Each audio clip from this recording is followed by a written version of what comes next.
Good morning, welcome to Morning Outlook. This is Kim speaking on Wednesday the 12th of June. So starting with the euro dollar as ever, price action at the moment is suggesting potentially further upside on here. It's very slow, and as you come down the time frames, yesterday leading into yesterday, and for a large part of yesterday right up to midday there, we barely, the movement is just unbelievable for the euro dollar, but there we are.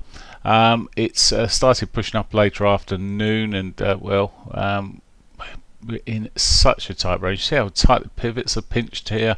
There's an untouched daily pivot below which could be hit. Still looking to see if it really breaks down this sort of bigger trend that's there. Now I can't even get too interested in trading the euro at the moment whilst it's moving as in such a tight range. It's sort of 20 pip days, 25 pip days. It's not for me really. This range has to break down quite a long way from the lows of these candles to make it sort of interesting and confirm the move, but by which time it's probably moved its whole range for the day. So it sort of rules the euro out for me for a moment. But there we are. That's the euro. The pound. Well, the pound's been giving us a bit more movement and opportunities. We'll come back to the dailies here. It does look like it's trying its best to get towards that monthly pivot, but an inside buy yesterday, tight ranges again, even with the pound there. As I say, it just looks like it's trying its best to push on upwards. We've got a series of highs reached here around this 127.27 area or 30 area. It's run into. If it can break that, well, the R1 would look good. For now, though, I'm just thinking whether the daily pivot would be the sort of obvious target straight off. It's only about 18 pips away or less, and makes for a soft target this morning in real terms. Really don't like these European markets at the moment, so it's probably the best of the options. And then a break, if it breaks the highs there, then it may become a buy, but it really is thin on the ground at the moment, he says. Doesn't mean to say we're not making points in the trading room, but it does make it a lot of patience needed. Dollar yen strengthened here and pushed on. Stronger movement actually than a lot of the markets, and it looks like money running into this, suggesting it's a bit of a run to safety maybe. We'll see. So 60 minutes, just come back out and show you dailies here. It's finally looking like it's wanting to have a bit of a roll. It's still so range bound. It looks a lot better than it really is.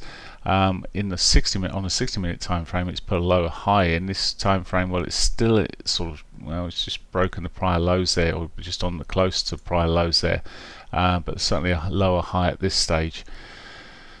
Any reversals? Well, the daily pivot may become a target later in the day, but for now it does look like it could continue in this downward direction.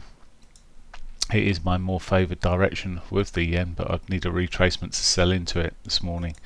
Aussie dollar, a bit of another nowhere currency. Look at yesterday, the range was unbelievably tight, but that's the way it goes sometimes. It's just a lot of volume coming through there at the moment, and it's just very, very tight ranges. Not much. I mean, the pivots are completely all pinched up here. If you look at this, how tight the full range of these pivots are relative to previous days, you can see it's we're really limited here. Or as it's really limited, it's just such a flat all day yesterday. Where to today? Well, really I prefer the downside there, but it would have to be more of a swing trade because there's not a lot of points in it for the daily. Canadian dollar, similar old basis here. It pitched up yesterday afternoon, pitched up a little bit there and then flattened out, and that was that then. And we're sitting back into flat mode. My preference is in the bigger picture here is for the downside, but I would need to see something breaking. At the moment it's maybe heading back towards its weekly pivot, but it's taken a long time to do it, and well, may do it by the end of the week, but it's very, very slow. So that's where we are there. S&Ps, now there's a bit of a saviour yesterday, gave us a nice little short in the afternoon. Daily wise, you can see here double doji. Well, perhaps that's a signal that it's going to roll over a little bit here. Just looking, it's just put a lower high in, confirmed now as well. Actually went a bit further than I expected, to be fair. Now it's rolled over, as I say, given a lower high. I would look for that for later on, maybe to continue on the short side there. Weekly pivot sits below, quite a long way below. I don't expect that to be done in a day, but it may be heading towards that. So quiet movement, little volatility at the moment in the markets, but we can still squeeze stuff out. As I say, it's all about being patient in these markets and picking your fight wisely. There's few currencies that have got the volatility, and maybe you need to look at some of the cross pairs.